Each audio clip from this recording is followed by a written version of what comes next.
Bismillahirrahmanirrahim. Assalamu alaikum students. My name is Abdurrahman and I'm teaching you biology. Students, इस session में हम start करने जा रहे हैं one of the most important topics of the first part of chapter number 9 and that is about evolution of leaf. पत्ते किस तरह से आपको बनते हुए नजर आते हैं, उनके अंदर कौन कौन सी तब्दीलियां और कितने मिलियन साल लगे हैं इनको यहाँ तक पहुँचते हुए कि आज के वेल डिफाइंड लीव्स आपको जो नजर आ रहे हैं वो कौन कौन सी चेंजेस के थ्रू बने हैं, इन सब चीजों को हम आज के सेशन में डिस्कस करेंगे. ऑलराइट, तो डिटेल्स बोर्ड पे.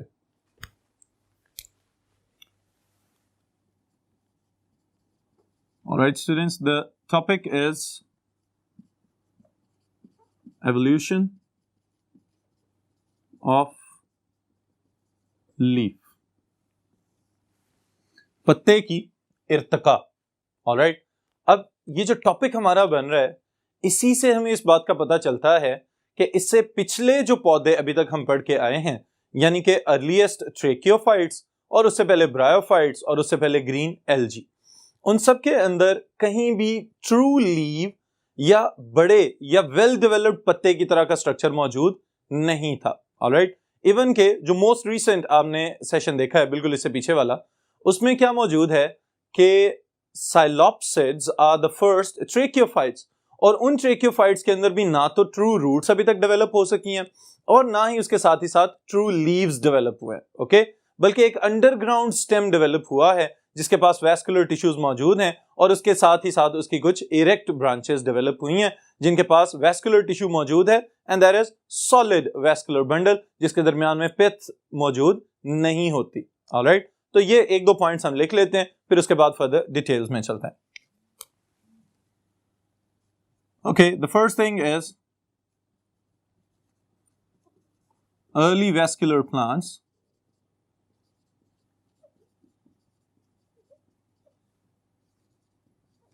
did not have true roots, all right, as well as true leaves. All right, students. अब इन दोनों के लिए अगर ये स्ट्रक्चर्स नहीं थे तो इनके मुतबादिल क्या स्ट्रक्चर्स ऐसे मौजूद थे कि जो रूट्स का फंक्शन भी परफॉर्म कर रहे हो और साथ ही साथ लीव्स अगर नहीं थे तो लीव्स की जगह पे क्या मौजूद था ये भी समझ लें. अगर ट्रू रूट्स नहीं थी तो इसको बदल दिया गया विद राइजोम, और राइजोम तो आपको याद होना चाहिए, that is underground stem that perform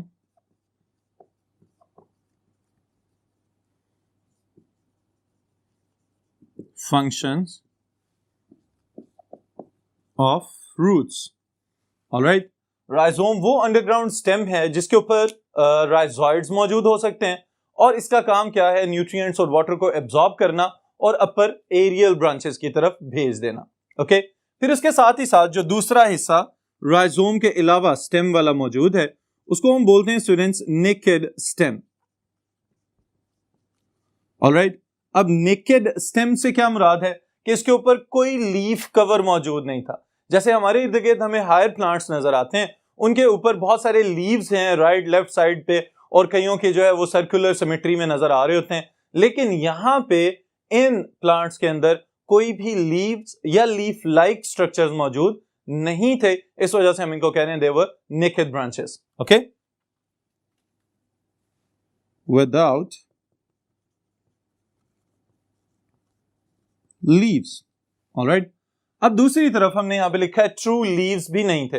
okay, अगर ट्रू लीव्स नहीं थे तो इसकी जगह पे क्या मौजूद था, तो उसके लिए स्टूडेंट्स हमारे पास एक प्लांट है that is known as Cooksonia.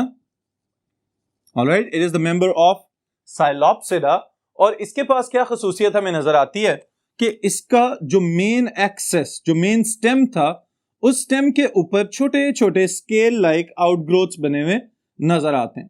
Alright, अब ये जो आउटग्रोथ्स बने हुए नजर आते हैं they were leaf like structures but they were not true leaves. Okay, इनको हम हायर प्लांट्स के पत्तों के साथ कंपेयर नहीं कर सकते क्योंकि इनके पास दरमियान में कोई भी वैस्कुलर टिश्यू या वैस्कुलर बंडल मौजूद नहीं था. ऑलराइट, यहां तक समझ आ गई आपको. तो ये चीजें हैं कि अगर ना ट्रू लीव्स हैं और ना ही ट्रू रूट्स हैं तो उनके मुतबादिल कौन कौन से स्ट्रक्चर्स इनके पास मौजूद हैं. फोटोसिंथेसिस की अगर हम ये बात करें कि लीव्स नहीं थे तो फोटोसिंथेसिस कौन करता था, तो याद रखिएगा the sporophyte of the tracheophytes it is photosynthetic. उसकी जो एरियल ब्रांचेस है वो सारी की सारी ग्रीन है। अगर ग्रीन है तो इसका मतलब ये है कि they have chloroplast and they can perform their photosynthetic process by themselves. Okay, फिर उसके आगे अगर स्टूडेंट्स हम नेक्स्ट देखें तो हमें ये याद आएगा कि ये तो पहला ग्रुप है ट्रेकियोफाइट्स का। फिर अगर इनके पास लीव्स नहीं है तो लीव्स अपीयर कौन सी क्लास में और कौन से ग्रुप में जाके होना शुरू में। ओके, तो उसके लिए याद रखिएगा lycopods, okay, the members of Lycopsida, ये पहला ग्रुप है जिसको ये क्रेडिट दिया जाता है कि इनके अंदर लीव्स नजर आना शुरू में। ओके, या ट्रू लीव्स नजर आना शुरू में, और उन ट्रू लीव्स को हम डिवाइड कर रहे हैं into two different types. The first one are microphylls, alright, micro छोटे, फिल्स पत्ते, ऑलराइट। इन पत्तों की जो शक्ल है वो हमें इस तरह से नजर आती है कि जैसे स्केल लाइक आउटग्रोथ हो और इनके दरमियान में एक ही सिंगल वेन मौजूद हो। Alright, these are known as microphylls. Alright students, अब ये तो एक ही सिंगल और दरमियान में मौजूद वेन की वजह से साइज भी छोटा है इनका, तो इसलिए हमने इनको कह दिया microphylls. On the other side there are the big ones that are known as megaphiles.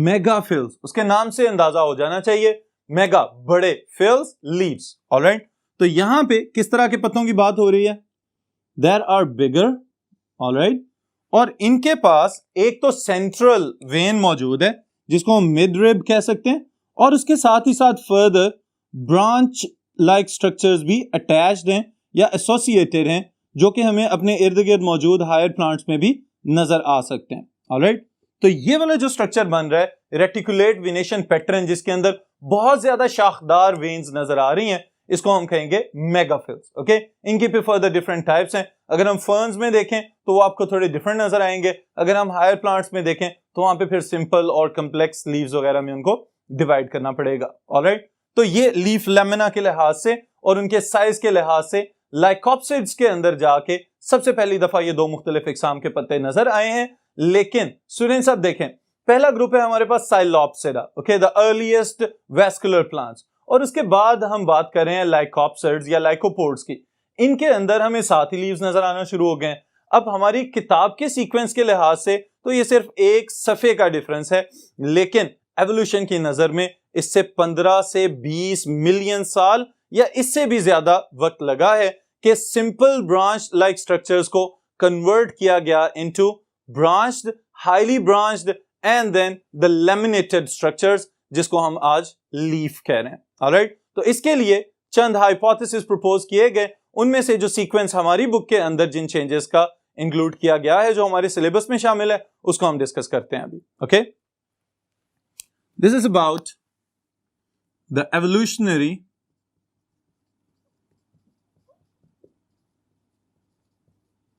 steps of leaf formation or development of leaf। यानी कि वक्त गुजरने के साथ साथ वो तमाम तर तब्दीलियां जिन्होंने इरेक्ट ब्रांच लाइक स्ट्रक्चर्स को कन्वर्ट किया इनटू लीफ लाइक स्ट्रक्चर्स, वो कौन कौन सी तब्दीलियां।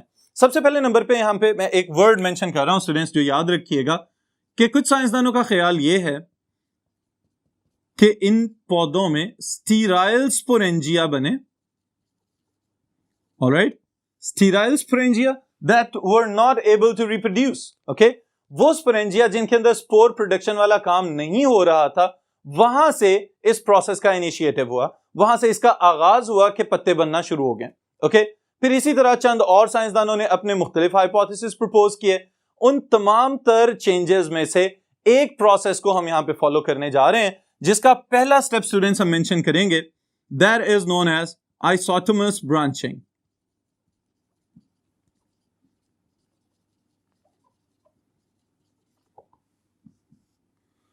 और ये याद रहे कि हम इसके अंदर मेगाफिल की डेवलपमेंट की बात करेंगे कि मेगाफिल्स जो हाईली ब्रांच्ड लीव्स हैं वो किस तरह से इवॉल्व हुए। अब पहला स्टेप स्टूडेंट्स मैंने यहां पे मेंशन किया है जिसमें लिखा हुआ है आइसोटोमस ब्रांचिंग। ओके, अब इससे क्या मुराद है कि नई ब्रांचेस तो निकल रही हैं, ओके, और ये तमाम की तमाम ब्रांचेस, अगर लेट्स से आपकी वो इरेक्ट ब्रांचेस वाला एक प्लांट आपके पास मौजूद है जो कि फोटोसिंथेटिक ग्रीन ब्रांचेस पे मुश्तमिल है, इसके जो टॉप के ऊपर हमेशा जब भी दो शाखें निकलेंगी और इस प्रोसेस को हम कहेंगे डाइकोटमी, ओके, और डाइकोटोमस ब्रांचिंग।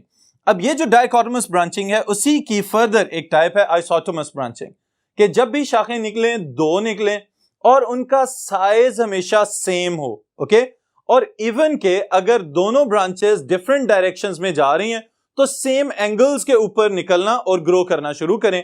इस प्रोसेस को हम कहते हैं आइसोटोमस ब्रांचिंग। ओके, इस चीज को हम यहां पे लिख भी लेते हैं, the resultant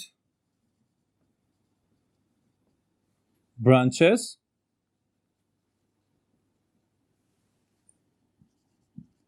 are of equal size and also diverge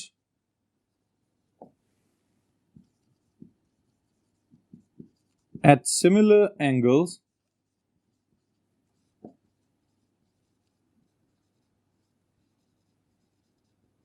from the main axis।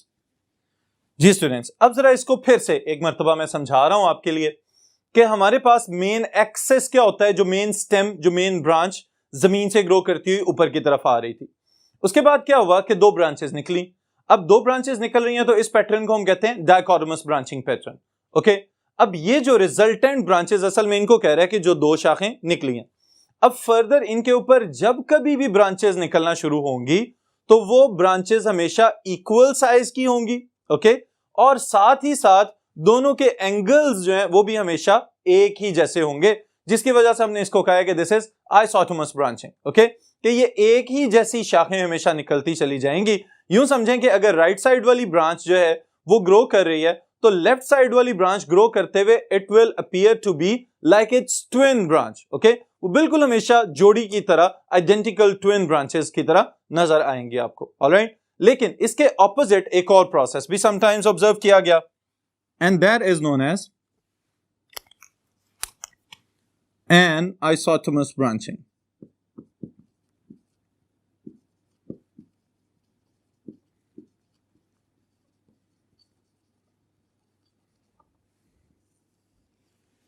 जी स्टूडेंट्स, जैसे कि अभी मैंने आपको बताया ये इसके ऑपोजिट प्रोसेस है। ओके, अगर ऊपर वाले प्रोसेस में हमें यह नजर आ रहा था कि दोनों ब्रांचेस हमेशा आइडेंटिकल ब्रांचेस की फॉर्म में ग्रो करेंगी, तो यहां पे ऐसा नहीं होगा, बल्कि यहां पे कहीं ना कहीं कोई तब्दीली जरूर होगी। और वो तब्दीली क्या है ये मैं आपको बताता हूं।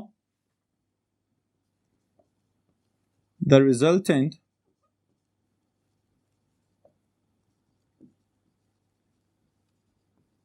Branches may not be of equal size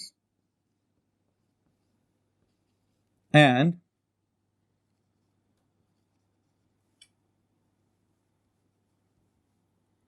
do not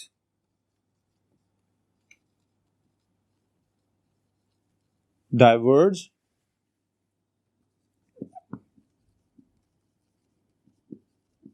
at similar angles from the main axis. Alright students, अब देखें ऊपर वाली ही स्टेटमेंट को मैंने थोड़ा सा तब्दील कर दिया है ताकि आपको याद रखने में आसानी हो। ओके, और उस चेंज में आपको दो वर्ड्स डिफरेंट नजर आए हैं सिर्फ। पहला लफ्ज क्या है? The branches may not be of equal size, कि हो सकता है अब इनका साइज, जो इनकी हाइट थी वो उतनी नहीं है जैसे आइसोटोमस में हमें इक्वल कॉपीज नजर आ रही थी। यहां पे हो सकता है एक शाख छोटी रह जाए और दूसरी शाख उससे कंपैरेटिवली बड़ी हो जाए। फिर इसके साथ ही साथ ये भी पॉसिबल है कि एंगल भी सेम ना रहे। ओके, पहले क्या था कि दोनों ब्रांचेस हमेशा सेम एंगल्स पे ग्रो कर रही थी आइसोटोमस ब्रांचिंग के अंदर, लेकिन यहां पे ये भी पॉसिबल है कि हो सकता है कि एक ब्रांच, तो अगर आप मुझे देख रहे हैं सामने से, तो एक ब्रांच जो है वो मेरे लेफ्ट की तरफ ग्रो करती चली जाए और दूसरी ब्रांच जो है वो आउट ऑफ द बोर्ड आपकी जानिब ग्रो करना शुरू हो जाए। तो जब डायरेक्शंस भी सेम नहीं है, एंगल्स भी चेंज हो गए, तो इट मींस कि अब हम इसको कहेंगे दिस इज एन आइसोटोमस ब्रांचिंग, और इसी की वजह से अगले स्टेप में इन्वॉल्वमेंट शामिल की गई, और वो इन्वॉल्वमेंट क्या है? That process is known as overtopping. Okay,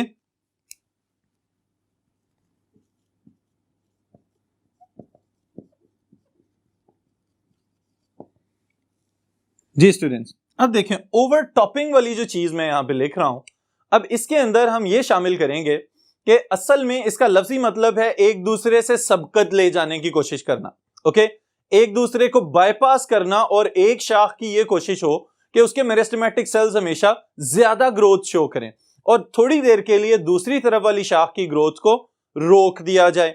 लेकिन इसके साथ ही साथ जो ओवरऑल ग्रोथ हमें पौधे की नजर आए वो 3 डायमेंशनल ग्रोथ हो। ऑलराइट, तो इस चीज को स्टूडेंट्स हम कहते हैं ओवरटॉपिंग। ओके, अब इसमें क्या है, जो डाइकोटोमस ब्रांचिंग में 2 ब्रांचेस निकल रही थी, एक ब्रांच ज्यादा ग्रो करे और दूसरी ब्रांच उसकी निस्बत थोड़ा सा कम ग्रो करे, लेकिन इसके साथ ही साथ अनइक्वल ग्रोथ है एट डिफरेंट और रैंडम एंगल्स। तो इस वजह से हम ये कहेंगे कि इसका बिखेर और इसका फैलाव आमतौर पे जो आइसोटोमस ब्रांचिंग के अंदर नजर आता है उससे कई गुना ज्यादा होगा।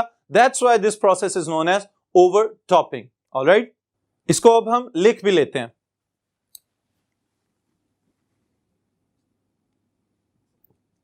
एक्सट्रीम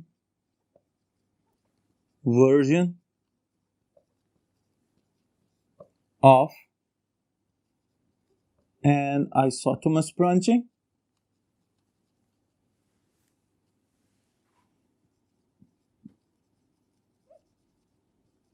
ऑलराइट, पहले नंबर पे तो ये वाली चीज आ गई है इसमें कि आइसोटोमस ब्रांचिंग की ही फर्दर ये एक और टाइप है।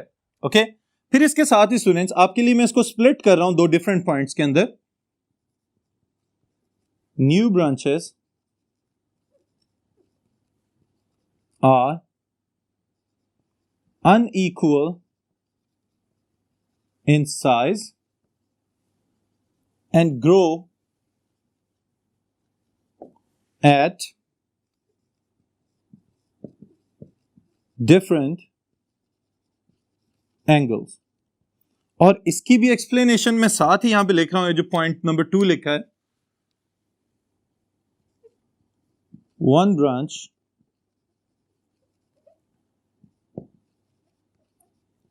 tend to grow upright ऊपर की जानिब और perpendicular जमीन के लिहाज से perpendicular at the angle of 90। okay, and other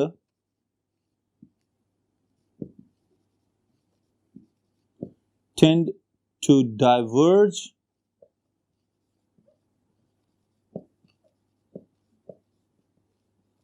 at different angles, thus forming more branches।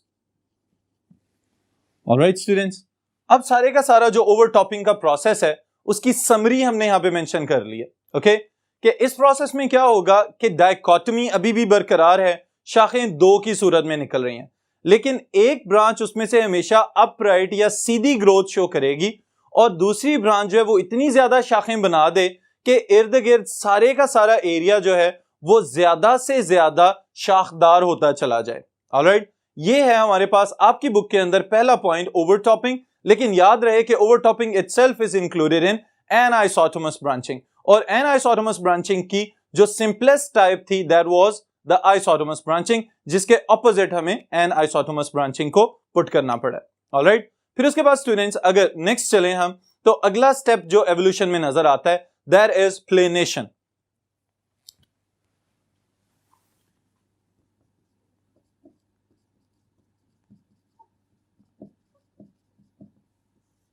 Now the question is what is planation. अब स्टूडेंट्स याद रखिएगा, ओवरटॉपिंग की वजह से जो ग्रोथ पैटर्न बन रहा था दैट वाज 3 डायमेंशनल। ओके, यहां पे उसको रिड्यूस कर दिया गया। ओके, और इसको समटाइम्स रिडक्शन हाइपोथेसिस भी कहा जाता है कि आहिस्ता आहिस्ता आहिस्ता शाखों की तादाद में और उनकी एंगुलर ग्रोथ में कमी होना शुरू हुई और 3 डायमेंशनल ग्रोथ की बजाय 2 डायमेंशनल ग्रोथ हमें 2 प्लेन्स में नजर आना शुरू हो गई। ऑलराइट, इस प्रोसेस को हम कहते हैं planation. The 3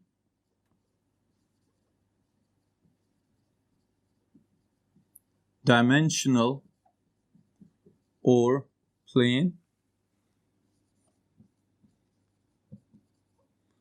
growth was reduced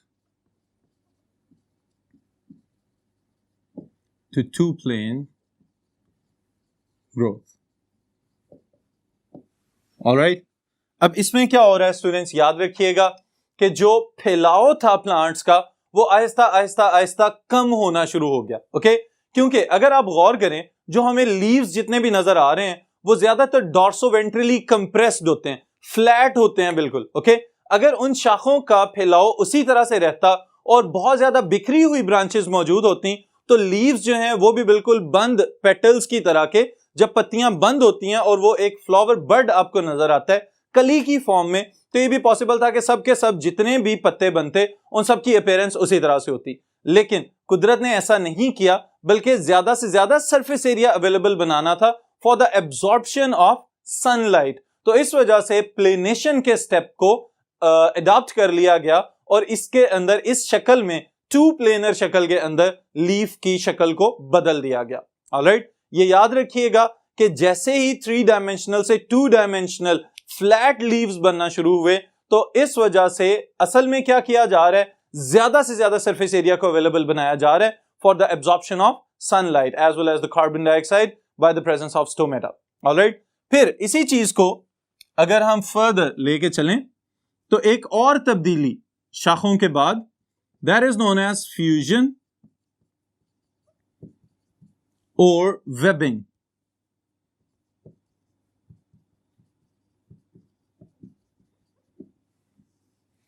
ji students, fusion का मतलब मिल जाना। ओके, लेकिन वेबिंग के लिए मैं आपको एक और मिसाल देता हूं। अगर आपने बतख के पांव देखे हों कभी, ओके, बतख के पांव के अंदर आपने देखा होगा कि जो उसकी उंगलियां होती हैं, डिजिट्स, उनके दरमियान में भी स्किन मौजूद होती है। ओके, उनको बोलते हैं वेब्ड फीट। ऑलराइट, इसी तरह अगर आप फ्रॉग की डिसेक्शन कर चुके हुए हैं तो उसके जो हाइंड लिम्स होते हैं, जो पांव हैं उसके, उनके दरमियान में भी एक थिन फ्लैप ऑफ स्किन मौजूद होता है। ऑलराइट, इसको भी हम कहते हैं दैट इज वेब्ड टोज या वेब्ड डिजिट्स। अब ये वाली जो स्किन या ये वाली जो लेयर दरमियान में आ रही है, इसी तरह से एक तब्दीली एवोल्यूशन ऑफ लीफ के प्रोसेस में भी नजर आई। जो ब्रांचेस थी ग्रो कर रही थी, उन ब्रांचेस की साइड्स से पेरेन्काइमेटस टिश्यू लेटरल ग्रोथ करना शुरू हुआ और ग्रो करते करते उसने क्या किया कि ब्रांचेस को आपस में मिला दिया। अब ये वाला जो स्ट्रक्चर है, now this is the laminated leaf. ऐसा पत्ता जिसको हम लीफ लैमिना कह सकते हैं, इस तरह की अपीयरेंस में हमें नजर आना शुरू हो गया।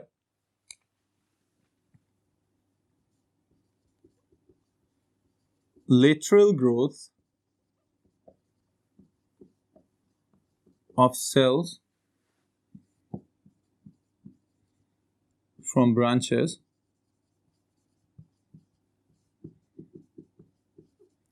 filled up the space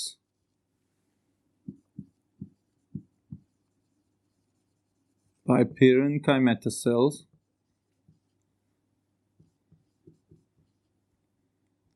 alright, इस प्रोसेस को हम कह रहे हैं फ्यूजन और वेबिंग। अब फ्यूजन और वेबिंग तक भी काम खत्म नहीं हुआ, बल्कि ब्रांचेस की डाइकोटमी तो चलती चली जा रही है। तो जो अल्टीमेट कंप्लेक्सिटी हमें किसी भी लीफ के अंदर नजर आती है वो वही है जो बिल्कुल स्टार्ट में स्टूडेंट्स मैंने आपको बताया था, मेगाफिल्स की पहचान। और वो क्या है, that is known as reticulate venation.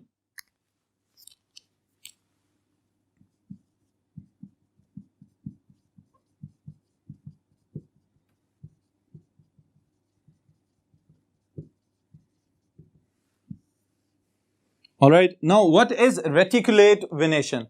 Highly branched pattern.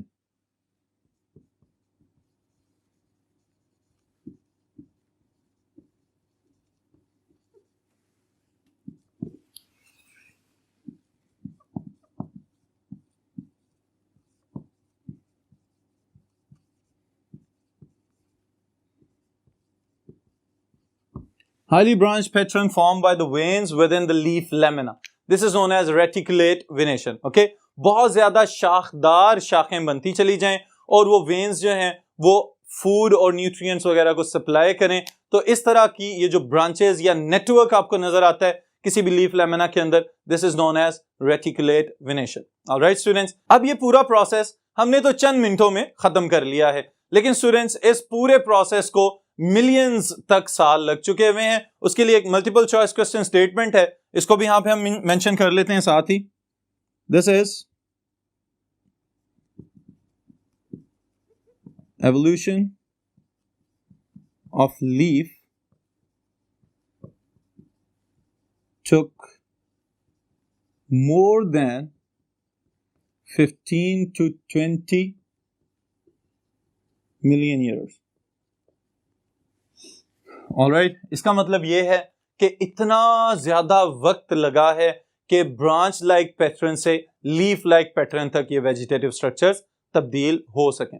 Alright students, फिर एट द एंड में आप लोगों को ये सारी की सारी समरी बताता चलूं कि ये जो आप लोगों को यहाँ पे चंद इमेजेस नजर आ रहे हैं, इन इमेजेस का सीक्वेंस जो आप याद रखेंगे वो सबसे पहले नंबर पे बुनियादी कंसेप्ट आपके ज़हन में होना चाहिए, that is known as dichotomous branching. Okay, dichotomous branching से क्या मुराद है? जब भी ब्रांचेस निकलेंगी दो निकलेंगी।